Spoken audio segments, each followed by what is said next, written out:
So this is the e-learning portfolio reflection part 2 semester look back video.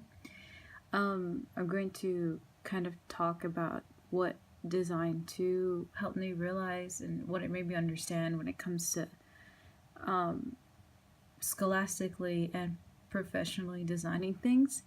And the skills that I've learned over the semester, a lot of it was like pertaining around time management and being able to understand that I might not be able to communicate what's on my mind as best as I want to on paper, and also deliver that what I had in my mind into a final design, and having to compensate in order to be able to deliver a project that I was still proud of. And in point, I want to use this project. It was one of my favorites out of the entire semester.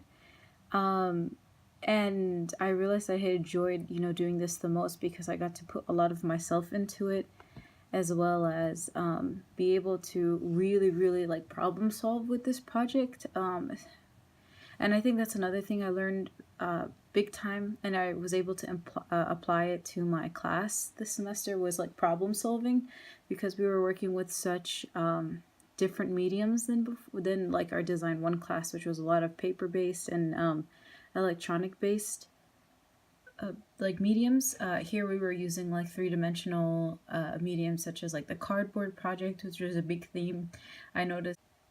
I took this course with 6 other classes. A lot of them were they were actually all project courses, and I was able to kind of understand, especially when we spoke about the design elements and the design tools, I was able to apply them across my classes, such as in my pre-production class, where a significant theme we focused on was composition, and in my lighting class, where we focused on color theory and what looked well together and what didn't.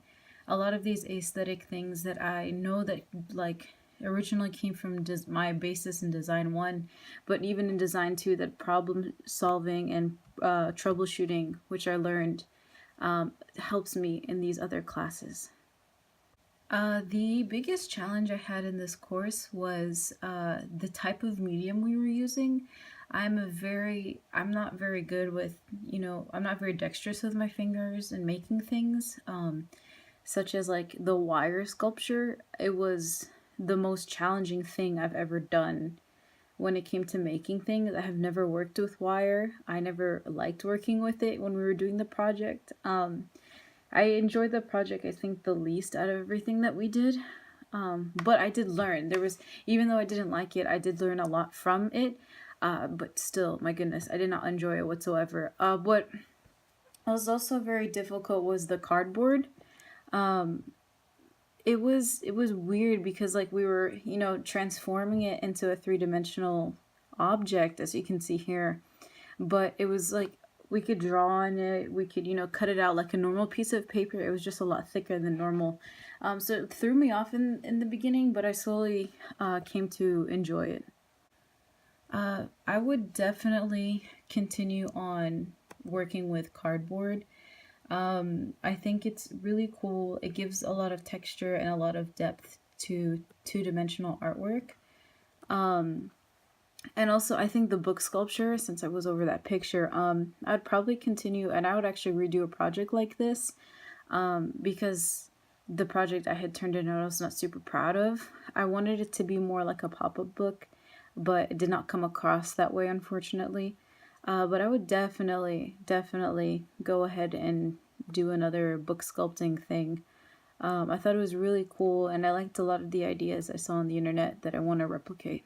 What I learned over the course was that being able to translate my illustrative ability across like mediums, as such with the book sculpture, I struggled with it because I had laid down like a blueprint, but I was not able to rise it in time for the assignment to be due, which was a time management issue on my part. But I was able to take like my 2D ability and able to kind of translate it into a 3-dimensional thing. which I thought was really cool. I never personally saw my work in 3 dimensions. So I thought that that was really interesting, and it gave me a lot to think about when it came to like how I did my artwork. The thought process I did in, creating it. Over the course, I I'm stressing on the time management thing because it was very important for me. These projects were very time heavy and time consuming, and I wanted to put 110% into what I did. I feel like I did do that for the most part in some of these. In the others, I did slack off just a little bit, but I learned a lot about time management and like productivity. Even if I got something done, if it meets the requirements and it looks good, I could have done it. Like I did it sometimes in less amount of time required, or I took a lot more time doing it. As in this book sculpture, for example. This course would definitely help me in the future as I'm to be working with studio students pretty soon. And so it'll help me definitely troubleshoot like 3 dimensional projects a little bit easier now that I know how to kind of wrap my head around it and be able to troubleshoot more problems with my 2 dimensional art that I wouldn't be able to figure out before. And also, like, experiment a little bit more. I feel like I'm very safe with my work, and I would like to definitely go ahead out there and, you know, experiment just a little bit more.